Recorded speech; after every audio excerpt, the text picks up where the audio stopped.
சற்று முன் கிடைக்கப்பெற்ற மிக முக்கியமான செய்தி ஒன்று வெளியாகியுள்ளது. சிறைக்கு செல்லும் உதயநிதியின் மகன் இன்பநிதி புதிதாக ரெட் ஜெயின்ஸ் நிறுவனத்தின் சிஇஓவாக பொறுப்பேற்றிருக்கக்கூடிய இன்பநிதி மீது அமலாக்கத்துறை அதிகாரிகள் அடுத்த கட்ட சோதனைகளை நடத்த திட்டமிட்டுள்ளார்கள்.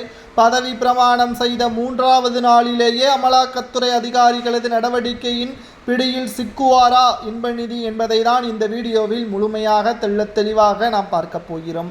அதாவது ஸ்டாலின் அவர்களுக்கு பிறகு அவரது மகன் உதயநிதி அவர்கள் கட்சி பொறுப்புகளை தற்பொழுது முழு பொறுப்புகளையும் தனது வசம் வைத்திருக்கக்கூடிய நிலையில் அவர் பார்த்து வந்த ரெட் ஜெயின்ஸ் மூவி நிறுவனத்தை தற்பொழுது ஒட்டுமொத்தமாக தனது மகனிடம் ஒப்படைத்திருக்கிறார். இன்பநிதி அவர்கள் தற்பொழுது முதலாவது கையெழுத்து போட்டு இட்லி கடை தனுஷ் அவர்கள் நடித்தும் இயக்கியும் வரக்கூடிய படத்தை தற்பொழுது தயாரித்து வருகிறார். அந்த படத்திலிருந்து சிஇஓவாகவும் பொறுப்பேற்றுள்ளார். இந்த நிலையில்தான் ரெட் ஜெயின்ஸ் நிறுவனம் கடந்த 4 ஆண்டுகளில் பல படங்களை வெளியிடப்பட்டுள்ளது. அதற்கான பல கோடிகள் கருப்பு பணங்களும் இதில் இருப்பதாகவும் ஆதாரங்களுடன் அமலாக்கத்துறை அதிகாரிகள் விசாரணையை நடத்த திட்டமிட்டுள்ளனர்.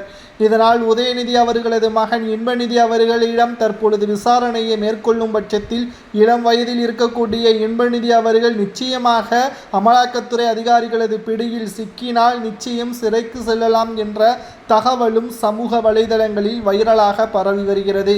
3 தலைமுறையாக திமுகவின் தொண்டர்களது மகன்கள் இன்னமும் தொண்டனாகவே இருக்கிறான். ஆனால் உதயநிதியின் மகன் இன்பநிதி 20 வயதிலேயே சிஇஓவாக பொறுப்பேற்கிறார் என்றால் அதற்கு முக்கிய காரணம் தமிழக மக்கள் போடக்கூடிய ஓட்டுக்கள் தான். கம்பெனி என்பது தந்தை உருவாக்கியது மகனிடம் செல்கிறது. இதில் என்ன தவறு இருக்கிறது என்ற கேள்வி உங்களுக்கு எழலாம். இது நிச்சயமாக நாம் கவனிக்கக்கூடிய வகையில் ஒரு கட்சியை எடுத்துக்கொண்டால் அடிப்படை உறுப்பினராக பல ஆண்டுகள் இருக்கக்கூடியவர்கள் இன்று வரை நிர்வாகத்தில் வர முடியாமல் தற்பொழுது வரை கொடியை பிடித்து கொண்டுதான் இருக்கிறார்கள். ஆனால் கோபாலபுரத்திலும் அதை சுற்றி இருக்கக்கூடிய அமைச்சர்களது மகன்களும் பிடியிலும் தற்பொழுது கட்சியும் நிறுவனங்களும் இருப்பதால் தொண்டர்கள் ஏமாளியாகவே தான் இருக்கிறார்கள் என்பதற்கு இதுவே ஒரு உதாரணம் என்று எடப்பாடி பழனிசாமி உள்ளிட்ட பலரும் கூறி வருகிறார்கள்.